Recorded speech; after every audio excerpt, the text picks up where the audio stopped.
So you're interested in investing in Bangkok? Watch this video and get all the essentials of investing in Bangkok, Thailand.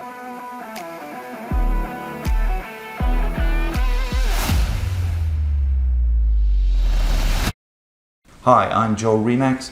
Welcome to my office here in Bangkok, Thailand. Today we're going to talk about investing in property in Bangkok. We're going to cover things like where does the Bangkok market fit in the greater scheme of things? As a foreign investor, what considerations do you need to cover?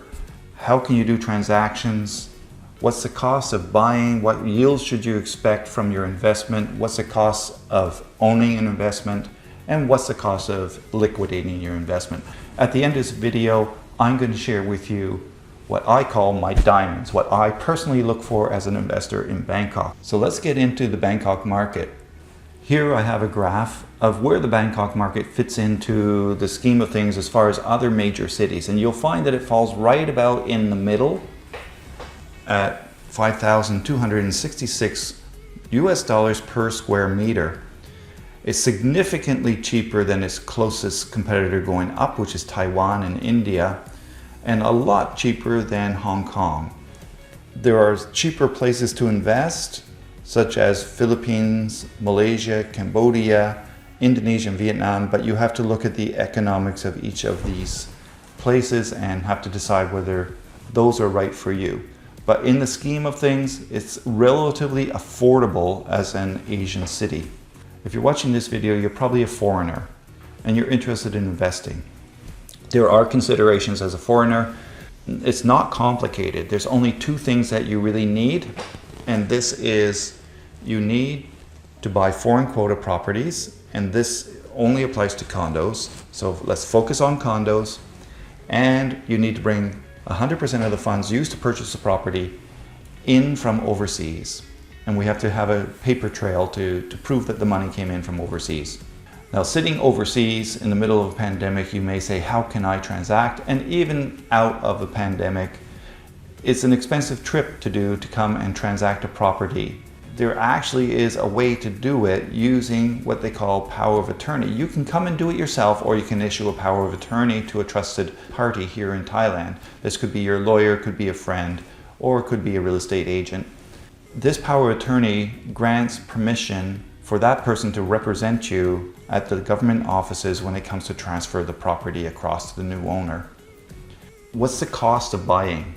What should you expect? Well, of course, you're going to pay for the property itself, and you can expect to pay half of two of the possible four taxes that can apply. The two taxes are transfer and stamp duty. Your share of those would be 1.25% of your purchase price. Other costs could be a lawyer if you decide to use one. About $700 US will get you a very reputable lawyer to oversee the transaction if you choose so.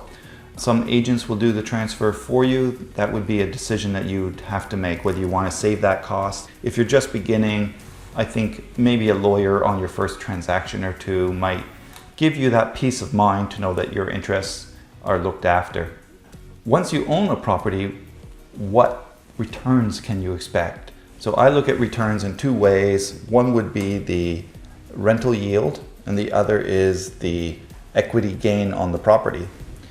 So as far as rental yields, I separate into two categories. One would be on new builds, that means newly constructed places, and one on the second-hand market or the resale market. On new builds, I expect a return and target a return 3 to 4%. And on resales, I target a 5 to 6% rental yield. Because the resale units are cheaper to start with, they tend to be about 30% cheaper than the premium price that you're going to get on a new build. You're going to get a better rental yield. Do you have to pay tax on your rental income? No, not unless you're tax resident in Thailand. So if you are filing a tax, if you're an expat working here, yes.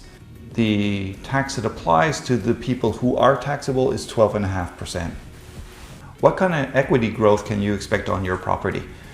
I would target a 3 to 7% equity growth, with the new builds being towards the lower end and the resale units being towards the higher end. they go together, and it's more to do with where's hot and where's not.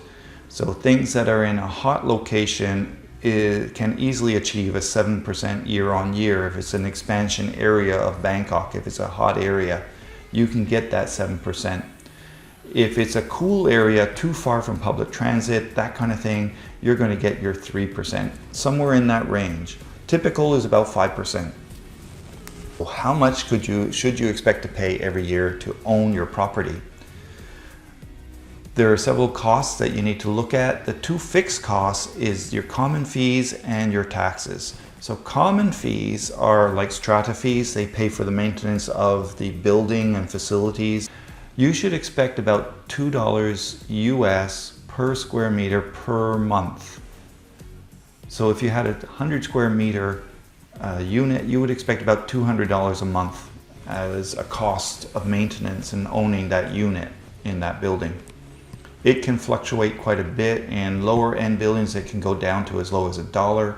In higher end, more luxury buildings, it can go up to about $10 per square meter per month.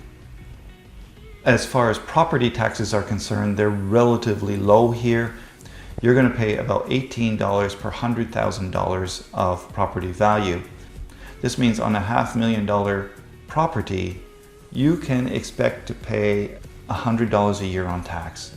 It's quite low. As far as other small things like maintaining, bringing in workmen, that kind of thing, it's quite cheap here because of the cost of labor. And to bring in a workman, a fix-it guy, you could expect to pay them about $7 US an hour plus materials. Now, what if you want to sell your unit? What's the cost involved in selling? So costs involved in selling, you're going to have your realtor fees, you're going to have your taxes and legal fees. So let's take a look at realtor fees first. A real estate agent in Bangkok will charge 3% to market and sell your property. The taxes are variable. It's not easy to put a number on them. Rule of thumb, use 7%. You should be in the ballpark of what you expect to pay for taxes on when you sell your property. So between the real estate at 3, taxes at 7, total cost is about 10%. If you choose to add a lawyer in there, allocate about $700 for legal fees. Well, you've made it this far into my video. Thank you very much. As a reward, I'm going to give you my tips for how I target investment properties here in Thailand. So as you may have deduced from all this data I just gave you, I'm going to be targeting things near public transit because they're easier to rent, they maintain their value. I'm going to target resale units because I get a better rental yield out of them. I'm going to target resale units because they're bigger, and the more bedrooms I can get, the more stable the tenant I get. Families tend to move a lot less than single people. The supply of multi-bedroom units is much lower than this one bedroom and the studios. There's a huge amount of studios and one bedroom on the market. The developers find these easy to sell because the capital outlay for a small unit is much less than a larger unit. And so what we find is that there's an oversupply of one bedroom. So I'm going to target 2, 3, and 4 bedrooms are extremely difficult to find as a renter. So if you have the budget and you say, where should I look? I would always say more bedrooms are better. What kind of growth am I looking for? When I find these diamonds, I can get a 7 to 8% rental yield and a much more stable income than smaller units. That's the way I personally invest. I hope that tip helps. Of course, there's something for everyone. Not everyone has to follow my strategy. I do own some one bedrooms. So that said, I break my own rules. I thank you for watching. This is Joe Remax, and until next time, I'll see you in the next video.